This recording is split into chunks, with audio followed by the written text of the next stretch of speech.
Welcome to Agenda Edina, a program summarizing the actions taken at City Hall that affect you most. I'm your host, Dorothea Marty. Hi, James Hovland.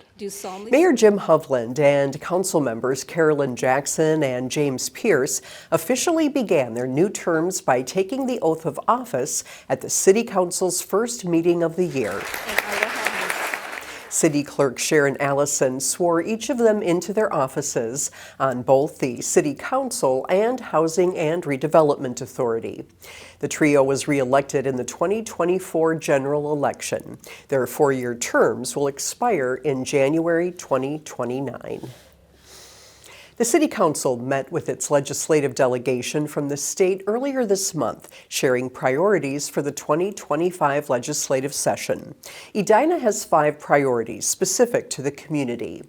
The city seeks money from the state for interchange improvements at Minnesota Highway 100 and Vernon Avenue, West 50th Street, and critical infrastructure repairs in the pump house of the Edina Aquatic Center.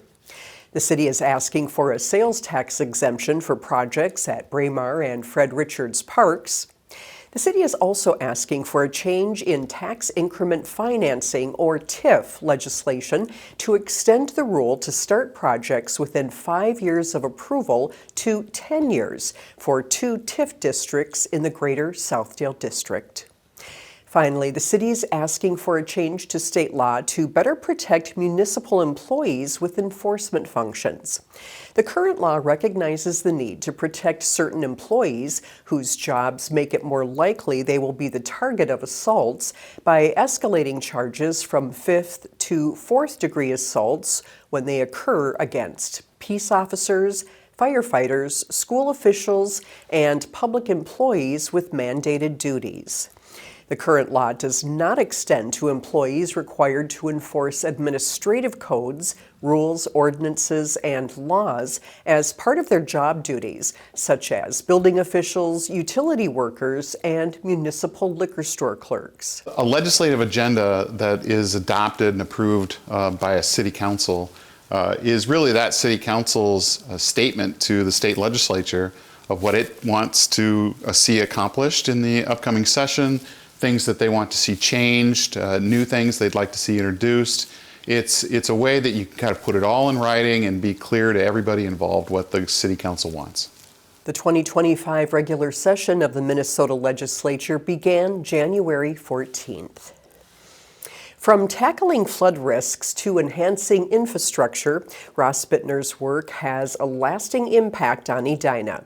Recently, the American Public Works Association's Minnesota chapter named Ross Bittner the city's Engineering Services Manager, Public Works Manager of the Year. With 12 years of service to the city, he's been recognized for his dedication and innovative solutions.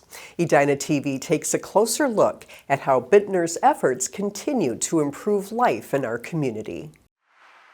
This is the first of its kind in Minnesota. Weber Park is home to a large pond, popular with 4-pod. Here's a whole bunch of ducks. And feathered visitors. The duck was trying to get up onto the ice here, and then here's a whole bunch of ducks. But this pond is also doing important work. We just had a storm a few days back, and the pond paused its normal pump down process. So it's actually holding water about a foot higher than normal right now. This is called smart infrastructure, and it can prevent damaging floods in the Morningside neighborhood. It makes a forecast of how much water is going to be coming, and then it'll actually pump down ahead of time. The Morningside Flood Infrastructure Project was named Environmental Project of the Year by the American Public Works Association, Minnesota chapter. We're just over 1,000 members, primarily engineers working for cities, the counties, and states.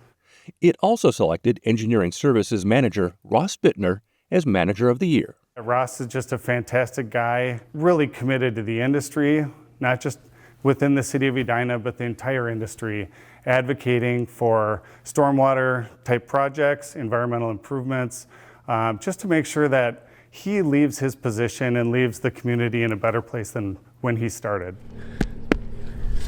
None of the work really happens alone. You know, it's fun to work on these teams, and with the spirit of public service driving us, what we do is really make sure that, you know, normal happens every day in a community. work that often goes unrecognized. So the APWA celebrates projects that are making a difference and the people who make it happen. It's easy to push the processes that were in place before you.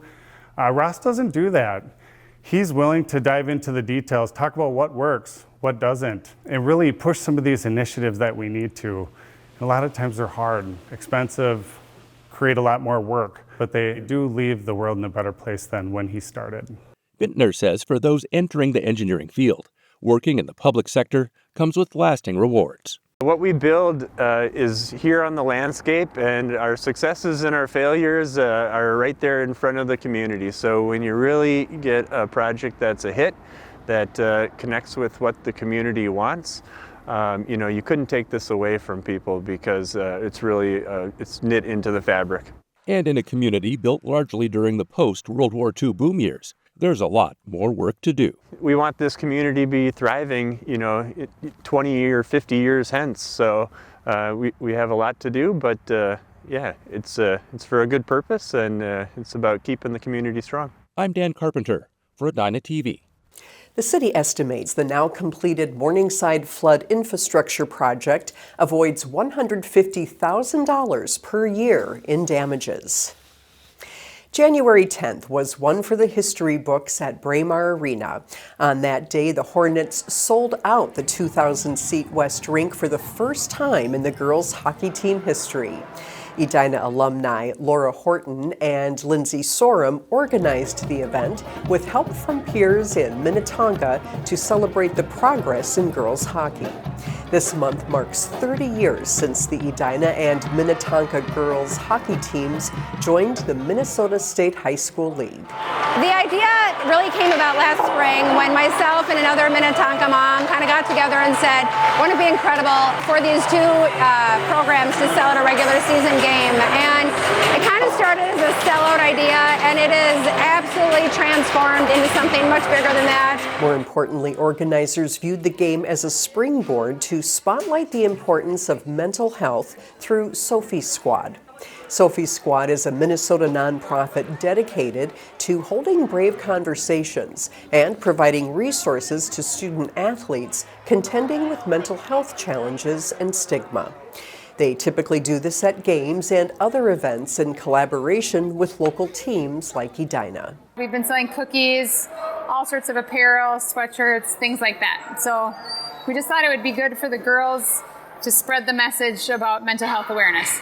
Also, more people learn about Sophie Squad and realize what an awesome organization they are and choose to do games in honor of Sophie.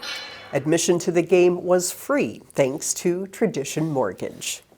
Thank you for watching this episode of Agenda Edina. I'm your host, Dorothea Marty.